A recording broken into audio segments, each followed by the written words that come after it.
প্রধানমন্ত্রী তারেক রহমান একটি জায়গায় কিন্তু চমৎকার কাজ করেছেন, এটা আপনাকে মানতেই হবে। আপনি বিএনপি সরকারের অনেক বিষয়ে আলোচনা সমালোচনা করতে পারেন, তবে একটি বিষয়ে প্রশংসা না করে কিন্তু পারবেন না। বাংলাদেশ ভারত বর্ডারে আমরা এতদিন বাংলাদেশ বর্ডার গার্ড বাহিনী তথা বিজিবিকে দেখেছি বিড়ালের ভূমিকায়। বিগত 17 বছর বাংলাদেশের বর্ডারে যে কোনো বাহিনী ছিল, আপনারা কি সেটা জানতেন?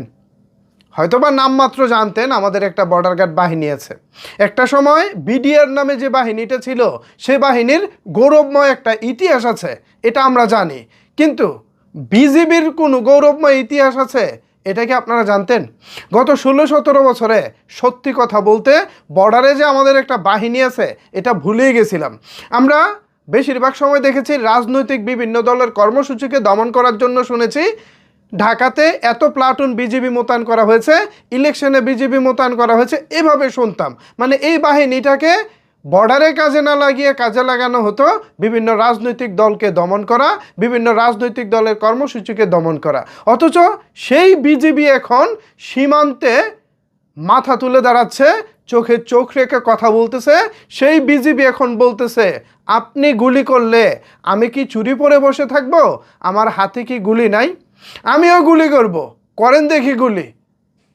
ভাই রে ভাই, এরকম বিজিবি, এরকম সাহসী সৈনিক এতদিন কোথায় ছিল? এই বাংলাদেশেই ছিল, কিন্তু তাদেরকে কাজ করতে দেওয়া হয়নি, তাদেরকে স্বাধীনতা দেওয়া হয়নি, তাদেরকে ফ্রিডম দেওয়া হয়নি, তাদেরকে অভয় দেওয়া হয়নি। আজকে প্রধানমন্ত্রী তারেক রহমানের নেতৃত্বে বর্তমান যে সরকার পরিচালিত হচ্ছে, সেই সরকার নিশ্চিতভাবেই সীমান্তে একটা সিগন্যাল দিয়েছে, নিশ্চিতভাবেই সীমান্তরক্ষী বাহিনীকে এক ধরনের স্বাধীনতা দিয়েছে, যার ফলে এখন আমরা লড়াকু বিজিবিকে দেখতে পাচ্ছি। যে বিজিবিকে এখন দেখলে আমরা নিজেরাও শক্তি খুঁজে পাই, যে বিজিবির পাশে এখন সীমান্তের পারের যারা বসবাস করেন তারাও এসে দাঁড়াচ্ছেন। বিজিবি শুধু একা নয়, বিজিবির পাশে এখন সবাই। এই বিজিবি আসলে এতদিন কোথায় ছিল? এই প্রশ্নটা অনেকেই করে, কিন্তু আসলে কি ভাই, এই বিজিবিকে যে ট্রেনিং দেওয়া হয়, এই বিজিবিকে যেই ট্রেনিংয়ের মাধ্যমে একটি বাহিনী করে তোলা হয়, সেই বাহিনীটা সত্যি দেশকে যে কোনো বিপদ থেকে রক্ষা করার ক্ষমতা রাখে। কিন্তু তাদেরকে তো ভাই সেই পাওয়ারটা দিতে হবে, তাদেরকে তো কাজ করার সেই স্বাধীনতাটা দিতে হবে। বিগত দিনে আমরা আসলে সেভাবে এই বাহিনীকে কাজে লাগাতে দেখিনি। গত অন্তর্বর্তীকালীন সরকার 18 মাসে মোটামুটি তাদেরকে একটা স্বাধীনতা দিয়েছে, বাট এতটা স্বাধীনতা দেয়নি যেটা এখন তারা পাচ্ছে।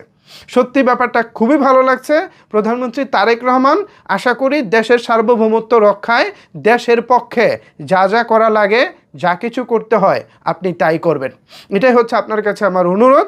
পাশাপাশি আরেকটি বিষয় বলতে চাই, সরকারকে সবসময় শক্তভাবে থাকতে হবে। আমরা কারো উপরে অধীনস্থ নই, আমরা স্বাধীন সার্বভৌম একটি দেশ, আমরা কাউকে ভয় পাই না।